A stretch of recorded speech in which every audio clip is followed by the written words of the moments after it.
Hey everybody, it's JJ Conway. We had a fantastic session last night. As many of you know, we are moving out of the mall and we are negotiating another facility. So we're meeting at the house for now. And last night we talked about forgiveness. And some of you may have looked at the title and thought, forgiveness, what does that have to do with being blocked? Well, the thing is, a lot of us find that we are blocked in certain areas, and we think it's just that one area. But actually, the blockage in area A is a result. Don't block me. The result, the blockage in area A is actually a result of blockage in other areas inside. A lot of times. Okay. And so, one of my mentors tells this story about how he went to a business coach and he's outlining all the efforts he's putting into his business and it's not growing. And the coach is like, okay, who do you need to forgive? And my mentor was like, well, that's not what I'm here for. That's not what I'm here for. I'm not here for forgiving. And the coach was like, how on earth do you think that you could be blocked in one area and it not affect all of the areas of your life? Okay. And so we want to understand today that for a lot of us, the reason we're not growing further in our business, the reason we're not doing better in our relationships, the reason we're not better with our kids, the reason we're not breaking free in our health and wellness goals has nothing to do with the physical A, B, C, and D that we're doing. In fact, if you are, like I have been at times, if you are a person who is doing everything that you should do and it's not working, then there's an underlying cause.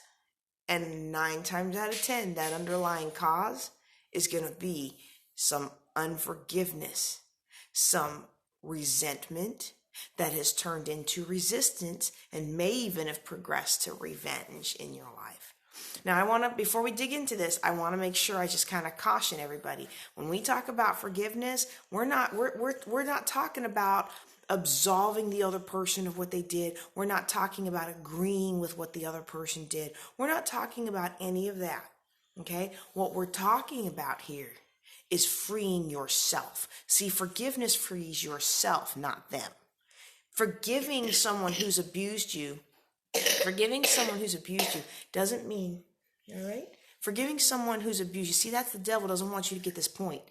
Go cough somewhere else. Don't let the devil use you.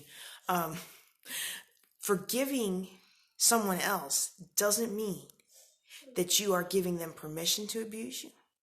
Doesn't mean that you're giving them permission to hurt you. Doesn't mean that you're giving permission to or agreeing with their sin. Doesn't mean any of that. When you forgive somebody, the person you're freeing is you, not them.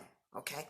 And so this mental slavery, a lot of us are bound. And so one of the examples that I want to give you of how you can see this showing up, and the reason I'm saying that is because many of you, I imagine, are like me. Like me, when people always talked about forgiving, I was like, well, I'm always a very forgiving person. You messed me over, but you apologize, or you show me with your actions that you've changed your ways, and I'm good with it. I roll with it because I let God take care of people, right?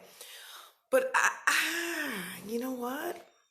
I actually had some bitter roots of discontent growing up in my heart.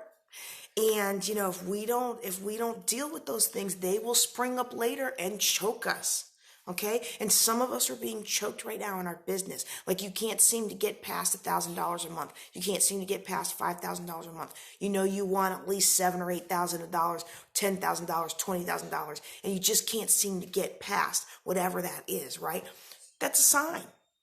In my case, one of the biggest signs where it came out was in my physical body. And many of you know I had the baby. I had a car accident with the baby in it 6 months after he was born, and another car accident 8 months later. And it just wreaked havoc on my body.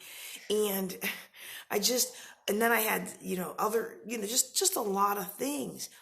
And I was getting frustrated because people would come and make comments to me about my weight, or they would make comments about how I could lose weight. Have you ever had somebody make comments to you about how you can do something you're already doing everything you know how to do? Isn't that so frustrating, right? Hey, you're not being quiet. You said you would be quiet on my video. Go to your room, please. No. Go to your room, and I'll go get you your cereal after my video. You said you were going to be quiet. You're not being quiet for me. Sorry, gang, but this is an important point. And you know, it's one of those things. I believe the spiritual world is real. I believe that a lot of times these interruptions come because the enemy doesn't want you to get these important points. Okay. And so this is an important point for me. You know, I still do get some frustration. I get very frustrated when people who come to me and they're like, well, you know, I have this great eating plan where I just kind of tighten down my eating and I don't eat any junk for like 6 months and I lose 20 pounds, or I do this or I do that. And I think, you know, I even went to a nutritionist one time and I had all my paperwork, like I had my food logs and I had all my stuff. And she just launches into me, well, you know, if you just stop eating junk and start eating more healthy food. And I was like, you don't even know what I'm eating, right? And so don't you feel that bitterness, that anger, that resentment coming out as I talk about this? Like, I feel like I've gone through this a million times and I'm over it. But we all have a little bit of something there, so we have to get over it. But what I had to realize is the weight wasn't coming off because of what I was doing or not doing. And the irritation and the frustrations of whatever the event was, which I'm purposely not naming out of respect for the people who were involved. There was an event. And if you look at that event, if you look at pictures up to that event, you can see very clearly in about a week or two after that event, okay, the weight started coming on. Then I'm not negating the effects of the car accident. I'm not negating the effects of the baby. What I'm saying is there was a foundational event, emotional, that I did not deal with. It led me to pack on some weight. I got in very good shape, but I never dealt with the underlying event, okay? I never dealt with the underlying event. So I did get in good shape. I was in excellent shape when I was Miss Veteran America, but I was a good 20, 30 pounds heavier than I needed to be. But I was in excellent shape. I was running marathons. I was doing all those things. Tough Mudder, all of that, right? Then the baby came, 6 months later, accident, 8 months after that, another car accident, and all the steroids and all the medications, the weight just began to pack on. And so it's very easy for me to blame that. And then I look at my paperwork. I'm doing everything I should do. I'm keeping a 1,400 day calorie. I'm exercising every day. I'm sometimes doing 2 exercises, like up until Dad died, I was doing 2 workouts a day, 1 in the morning and 1 in the afternoon. And so look at my resume. Why am I not getting better results? And so whether it's business or whether it's something like your health, if you're not getting the results you should be getting from the effort that you're putting in, I'm going to tell you right now, it's time for a heart check. Because what I had to realize for me is I had never dealt with that other event. And that was underpinning all of my efforts. And there may be things that are underpinning all of your efforts.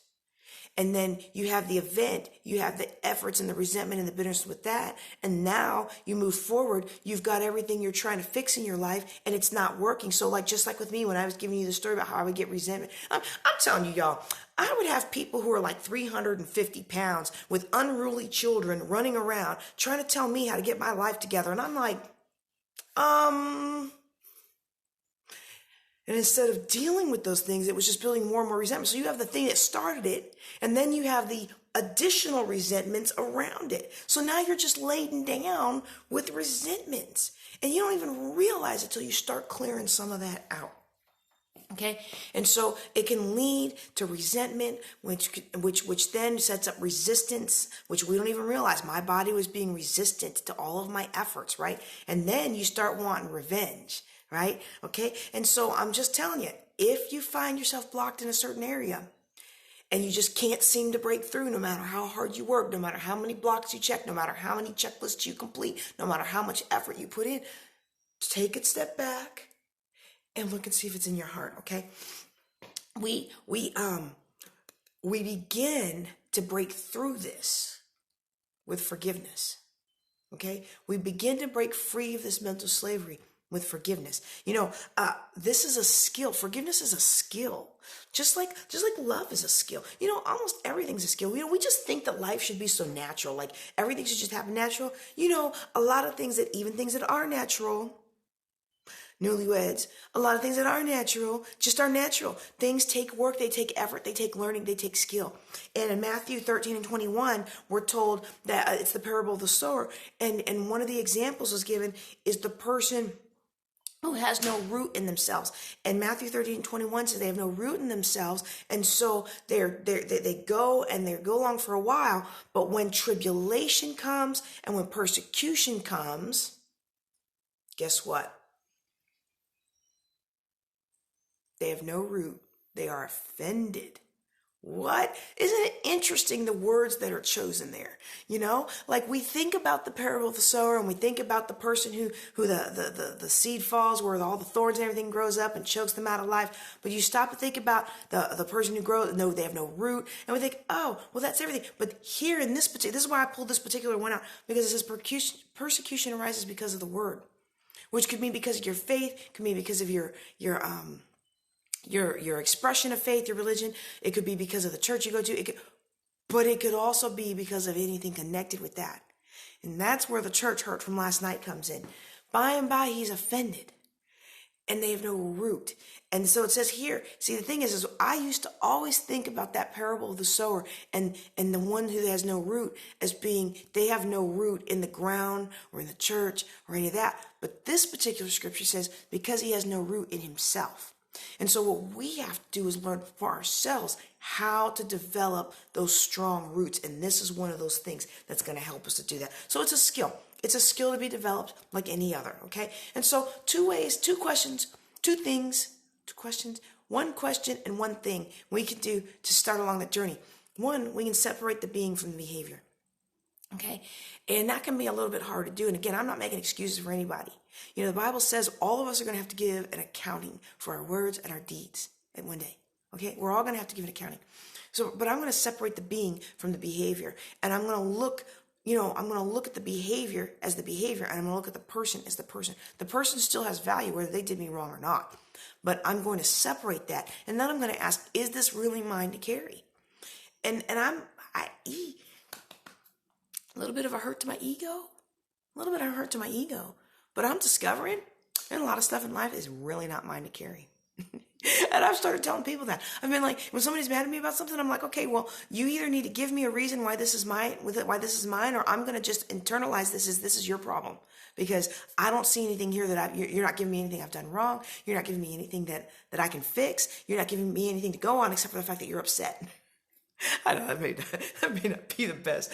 I keep saying I'm going to edit these videos and edit these audios for the podcast and everything, and sometimes it just doesn't happen. And I hope I'll have time to edit that, because I don't know that that's really what I want to leave you guys with. But honestly, I'm done internalizing other people's issues. I just am. I'm done internalizing your lack of acceptance. I'm done internalizing you're this and you're that. And this, somebody said that when you turn 40, things really change. And I began to walk this way when I turned 40. And I didn't even notice it until a little while later. And it's just like, you know what? You do you. But unless you bring it to me as my thing, I'm not going to stress about it. I'm not taking your anger as my anger. I'm not taking your faults as my fault. I mean, I have seen people beat up their parents, not physically, but emotionally over things that they did. I've seen people who, I even watched kids in the grocery store the other day just talking so mean to their parents. And I'm like, you know what? I'm done internalizing all that. Okay? And I'm going to separate out the being from behavior. I'm not going to carry resentment from that. But when I ask the question, is this mine to carry? Most of the time, it is not. And I'll bet if you do an inventory of your life, of all the things that you're still holding on to, you're also going to find it's not really yours to carry. You're carrying it, and it's having an impact. It's having an impact in your body. It's having an impact in your life. It's having an impact in your business. It's having an impact in your relationships. But it's actually not even yours to carry. Give it to God. Let Him handle it. Let Him deal with it, and watch you don't feel freer when you do. I'm JJ Conway. I want to thank you guys for watching. Y'all take care and be blessed.